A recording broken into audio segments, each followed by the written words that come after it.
Four, three, two. We're on. We're live. We are recording. What's All up, right. Patriots? Hello. Hello, everyone. Hello, Patriots. Hello, Constitution vet, sir. How are you? I'm actually really good. I honestly like these evening recordings. I know it's kind of different, but it's different. It's nice. Oh, I just noticed I haven't shut down my work computer yet.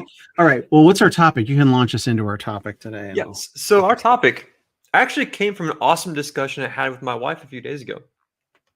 So the question is, what is the real purpose of government?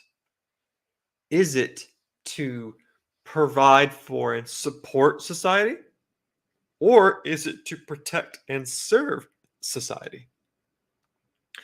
This topic came up from the discussion about the royal family in England and other royal families around the world. As Americans, we look at that and ask, okay, why? What's the point? They don't really serve any actual purpose anymore. Why do they still have a royal family? Why is it that so much money goes to the royal family when they don't have the power that they used to have back then? And that then led us into the discussion of, well, what's the purpose of government? Is it to live in a society where everything is provided for you? Or is it living in a society where government is merely there to serve you? So, before I get going, what are your thoughts? Like, what is the true purpose of a government in your eyes? All right. So you list two options. Let's review. Mhm. We're barely 2 minutes into this. Is the purpose of government to let's differentiate. Provide What are for they? and The support. first option. Yeah, first What one is is that? provide and support society, Provide and support. or Provide and support, or to protect and serve society. protect and serve. And so it's presenting it as an either or. And I understand that. I thought it was interesting that this conversation came about as a result of a discussion about the royal family, because they're not government. Mm. They're a form of government that is now obsolete, at least in that country, right? Mhm. So monarchy is a form of government, but Britain has developed or evolved and established parliamentary rule or whatever, and so a royal family or the monarchy is more of a figurehead, yet they're still hailed, regarded very highly, and there are vestiges of a previous, I think, some very valuable vestiges of a previous way of doing things. For example, when the new king was crowned, the coronation ceremony, which is like a once in a lifetime thing that we got to witness, right? Once in a lifetime, 70 years of a queen, and then we get to witness the king successor being crowned. Mhm. In the ritual that has been a part of British culture for centuries,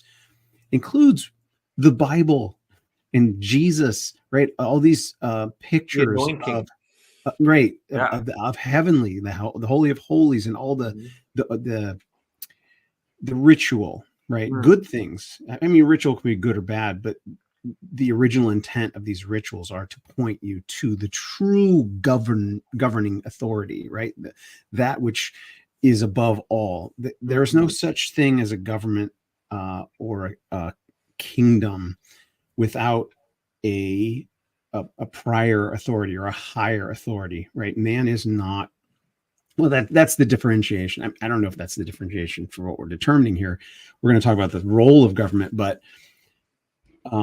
there's a secular versus the sacred, and in the secular, the state is God, right? In the secular, there is nothing higher than human organization, right? The human individual is the highest being, and then when humans come together in an organization, an institution like government, that is arguably higher than the individual, and so that is God, right? It's the decisions of whoever's been found themselves in power is the ultimate authority. That's secular.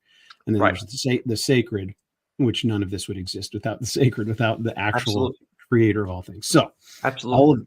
all of that to say, I don't know. No, So, I mean, I shouldn't say I don't know. yeah, well, I'm kidding. I'm kidding. to make it clear, as Christians, ultimately our king is Christ. Mhm. That's it in the story. That's the only king I will kneel before and serve without question.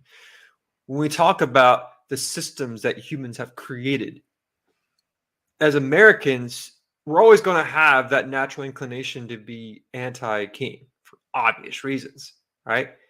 For us as Americans to look over the pond and see other countries that have existed for much longer than America, and these countries still have monarchies or systems that rely heavily on the government providing and supporting for their people.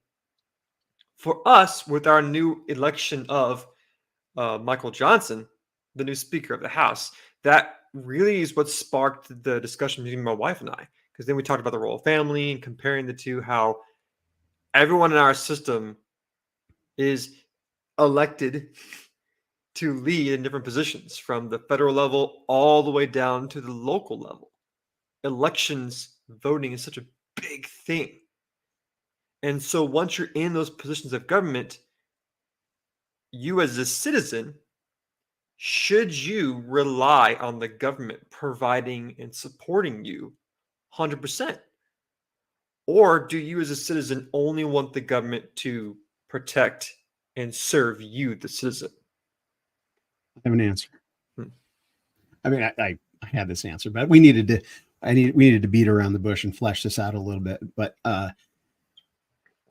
the government is the role of the federal government. I guess state government as well. The role of government is to regulate harmony, to make a safe environment where individuals can live freely and prosper. And so that's good. The serve and protect, right? If this is a binary choice, that's it. The government, the job of the government is not to make sure all of your needs are met. Unfortunately, that's what when the corruption of our system, in the corruption of our system, who was it? It was like Marx, Stalin, or somebody said, "Oh yeah, democracy will work until they realize they can vote themselves money." I forget who it is. It'll work until they can vote.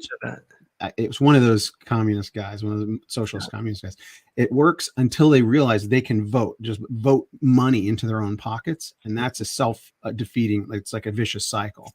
You just, rather than producing, being productive and producing from nothing, right? That's what we as humans are amazingly talented and gifted in doing. It's creating things from nothing. Like obviously, only God can create from nothing, but our mimicking or our imitating God is that creative capacity. Such a thing as the internet did not exist. We create it from nothing, right? It's just like waves in the air, right? And lights on a screen. I was like, it's nothing. We created it from nothing. Automobiles, there's no such thing. We create these things from nothing. That's not the government making that happen. It's human ingenuity. Sometimes it's stress and pressure, and there are needs that we have. Like, what's the best way to do this thing? Let's think about it. We've been doing it this way for a long time. Maybe there's a better way to do it, and that's that's not a government that does that. There's no government that could possibly mandate that. It's individuals and groups and brain trusts putting their heads together. But yeah, I do agree that a government needs to be there to protect a nation's borders, number one, because without borders, you have no nation. Yeah. Number two, the government does need to create laws so that society can all be on the same page. Okay, these are the laws that we need to follow, and we as a society can agree upon those laws. Okay, fair. And then thirdly, the government is there to ensure your rights are not violated. But that's where it gets interesting, because when we compare us to, say, the UK, they still have a royal family. As you mentioned before, they don't really have a practical use except to be that figurehead, to be that symbol, that representation of a tradition that has lasted for thousands of years. So the historian in me loves that. Cool. I'm all for history, tradition. Cool. More power to you. But the other side of me is, how much money are they putting towards that family? How much money comes from the people to support that family? And this goes back to an excellent point my wife pointed out earlier this week. Way back when, during feudalism, the feudal times, the way it worked is, if you were a lord, or in the Celtic lands, a laird, your job was to rule over your people in your land. But what did that mean? Well, it meant that you were responsible for your people. So if there was a drought, it was your responsibility to feed your people, to make sure everyone was fed. If there was war, it was your responsibility to make sure that all the peasants, the workers, were kept safe inside the keep. If you were in charge, it was your job to make sure the knights in your charge were behaving honorably, but are doing whatever it is that they do. But all that responsibility was put onto the noble class to protect and serve their people. I'm sorry, to provide and support their people. So on one hand, if you were a peasant, you didn't. Oh, can you hear me now?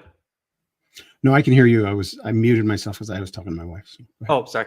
Anyways, so if you were a lord, a noble in that time, you had a lot of weight on your shoulders. Okay. If you were a peasant, you didn't have any rights. You weren't free to do whatever it is that you wanted to do. You couldn't just leave. But at the same token, you had security. You had a lot of things provided for you because you were under the charge of that lord. Fast forward to the modern day. In the UK, a lot of things are provided for them through the royal family, hence the government, the parliamentary system. They do have democracy in certain elements, but it's also very socialist as well. They have a lot of things provided for them, a lot of social securities. And you can find this in other countries too, like Norway. On my cruise I have with my wife back in April, we sat at the table every night at dinner with a couple from Norway. Great people, awesome people. But we're talking about our countries. And the wife, her name is Eva, great person. She was telling me that in Norway, the government controls everything.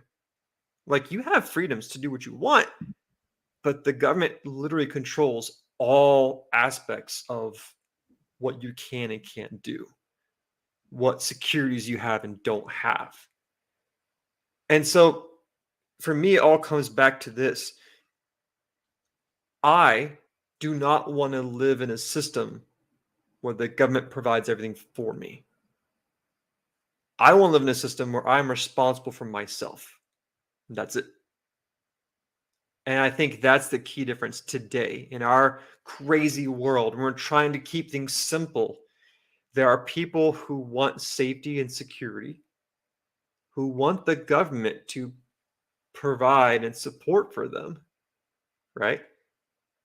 But then there are those who are like, no, I want nothing from you, government. I just want to be left alone. I want to live the life I see fit. I don't want you to tell me what to do, how to do it. I will support myself and fight for myself. That's the dichotomy of where we're at right now. He who doesn't work doesn't eat.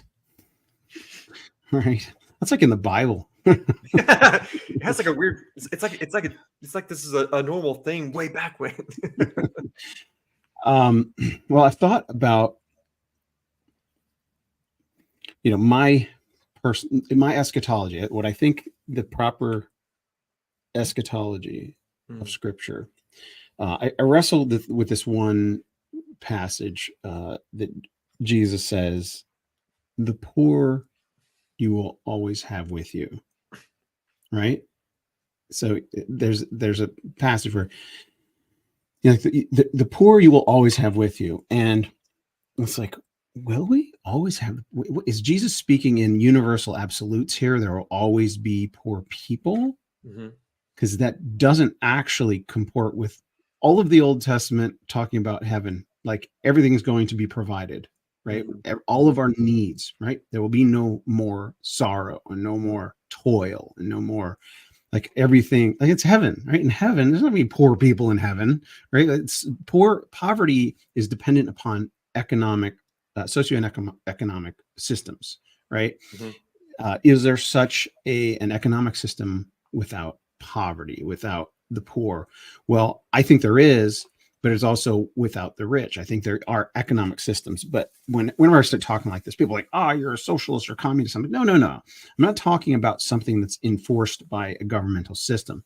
I'm talking about God's ideal scenario. Like God instituted, there are there are 4 governments that God instituted: self-government, family government, church government, and civil government. These are all divine inventions, right? Divinely instituted governances, right? And so the civil government is God's idea. It's provided for in Scripture, in the Torah, in Deuteronomy, all the way back. Like when you have a king, this is how he's supposed to behave, etc. And so there is a godly form of government, and I believe a time is coming when, I mean, I could go into detail as I thought this through quite a bit, but I believe a time is coming when there will come an end to social classes and economic classes. I believe there will be a structure where such incredible wealth is actually distributed, and I don't mean, again, by taking from someone and giving it to another. That's the only way humans know how to distribute. They redistribute. They take from someone. There's a difference. Right. I believe there is it's an inevitability, according to my eschatology, according to what biblical eschatology, and again, don't need to get into all the details, but I believe a time is in God's plan where there will not be socioeconomic strata. It will all have everything we need. And so in meditating on that, in dwelling on that, then what will there be to do, right? If everybody has everything they need, will people still work? Will people still want to go to a job? And I think the answer is yes, because people take value in what we put our hands to. When we do something, it is personally fulfilling and satisfying, right? If all your needs were met, you know, we think about the dependency class that's been created by the welfare state, right? We've created a dependency class where they just consume and expect. And those people don't have self-worth, right? Those aren't the kind of people that would walk around saying, I'm very proud of my laying on the couch every day, all day, right? There's nothing to take pride in. When humans are doing what they're designed to do, it's working, it's labor, right. and it's the kind of labor that doesn't feel like labor. And so when I say people will work even if they don't need to, I don't think it'll be people going to a grinding job or a laborious job that they hate. It'll be, since now all my needs are provided for, I'm going to find something that I want to do that actually also provides. Like some people love farming, right? They love it. They want to plow. They want to put those seeds in. They want to see that harvest. They want to see it happen, and they'll do it.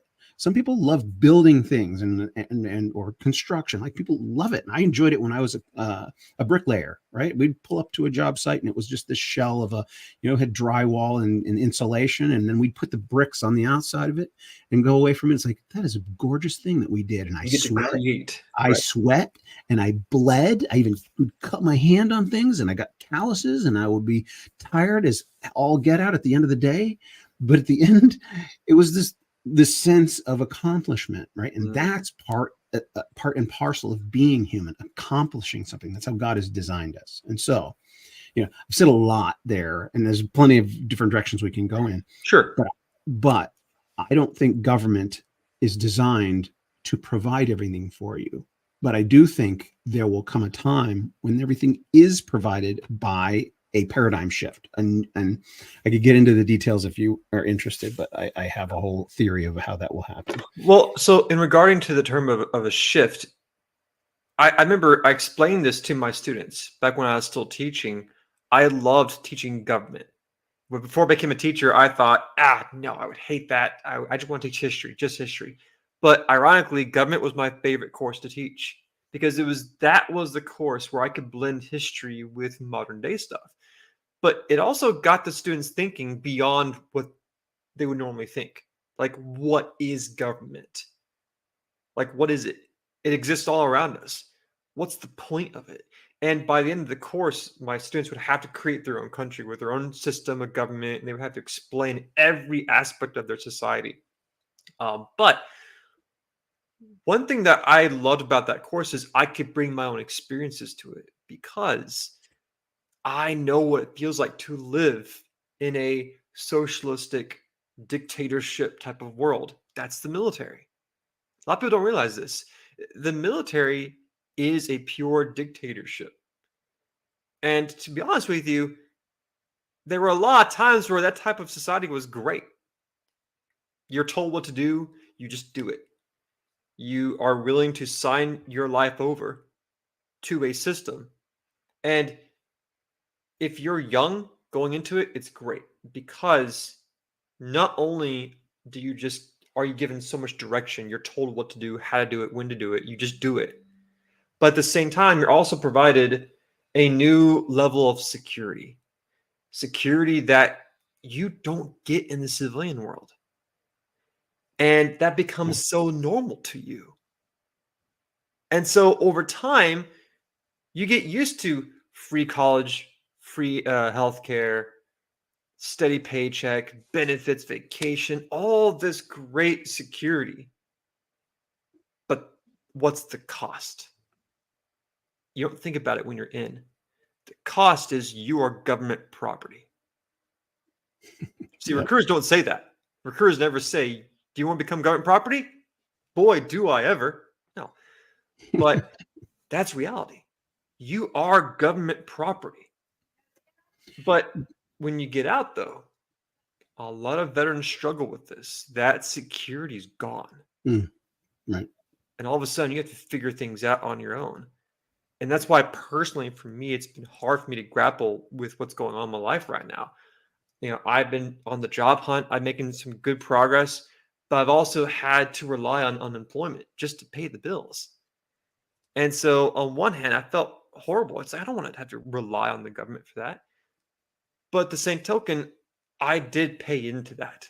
I worked into that to be able to use those only when I need it. And I think that's the difference, So Well, that's why this is so personal for me because I get it. I understand how it feels. yeah, and unfortunately, in political debate, right, that we tend to, what's the term, polarize around particular issues. Like welfare is seen as a liberal Democrat policy, right? It's like, well, it's the Democrats that want to give everything away, but it's not, right? We should have a safety net. We shouldn't have a safety, like, all-encompassing life plan, right? We should have a safety net that has limitations on it, that has monitoring, that has accountability. Those things are fine. Right. And then the government and the government's fine. It's fine for a government to do that. It really is the job of the individuals and religious institutions. And I mean, every hospital, every major hospital in the country and every major university in the country were all founded by Christians, right? They're all Christian charitable hospitality. Hospital means hospitality, right? It was believers knowing they're called by God to serve one another that did these things. And then the state becomes secular and they remove all of the Jesus from everything. and then replace God with themselves, right? The state becomes God and power hungry, etc. And it's kind of the one of the in this current phase of God's plan that we're in. Human institutions demonstrate their utter failure, right? They cannot come up with a plan that works outside of God, and we prove it over and over again with our failures over and over again. But there's such a thing called Reformation, and I really think Reformation is on the horizon. A major Reformation globally. Like, we're watching the collapse of certain ideologies and world systems that they're collapsing in on themselves, and they'll be replaced by something new. And those of us who are well, there's a culture that transcends every culture, and that's our faith, right? I have more in common, and I say this, it's like, I know this is on YouTube, so I'll be careful, but I have more in common with a bunch of people over in Russia that love Jesus than I do with my fellow American citizens that hate Jesus. Right. And so I have greater allegiance across that transcends government structure. And that's the true government. All governments are under the true government. God is in control. He's literally in control of every governmental system. And he's letting them collapse. Those who shun him and pretend he doesn't exist are being shown for what they are. It's funny because I think earlier this year and last year, just for, why not? I just looked at the constitutions of different countries because I'm weird. I like doing that. And I really enjoy doing that. And the thing is, my question to myself was, if my wife and I need to leave this country for whatever reason, if we need to bug out, so to speak, where do we go? What other country out there allows the same rights? That's a big thing for me. It's like, does that country allow freedom of speech? Does that country allow the Second Amendment? Like, that's big. If they do not allow Second Amendment, I'm not going to waste my time, right? And so there is a few in Europe that are very close. And surprisingly, the Czech Republic was number one. Right below them was Switzerland, and below them was Hungary. But the Czech Hungary, I knew Hungary would be up there. Czech Republic is not surprising to me because it's right next door to Hungary. But but you mentioned Second Amendment, and my understanding is that doesn't exist anywhere. Here's the thing. It does in a few countries in Europe, not many though. In a lot of countries in Europe, it's considered a privilege, not a right. For example, in Finland does have a high firearm population, but again, you have to provide a reason, right? And the government will grant you the privilege of having firearms. But in the Czech Republic, I watched this really cool documentary earlier this year. The Czech Republic recently signed into law to grant their citizens the right to keep and bear arms for self-defense, which is awesome. And the documentary was like comparing the Czech Republic to Texas. Is the Czech becoming the next European Texas? So firearms is considered a right to the citizens in the Czech Republic. Same thing in Switzerland. Firearm ownership is considered a right, not a privilege. I don't know the details about Hungary, but I do know Hungary is very, very anti-NATO, woke Western European values. I shouldn't say values, just ideals. Yeah. And there are other countries that also allow firearms too, but they don't necessarily allow freedom of speech either. So again, to me, it's like those are the few countries that I would be okay going to if I needed to. Yeah.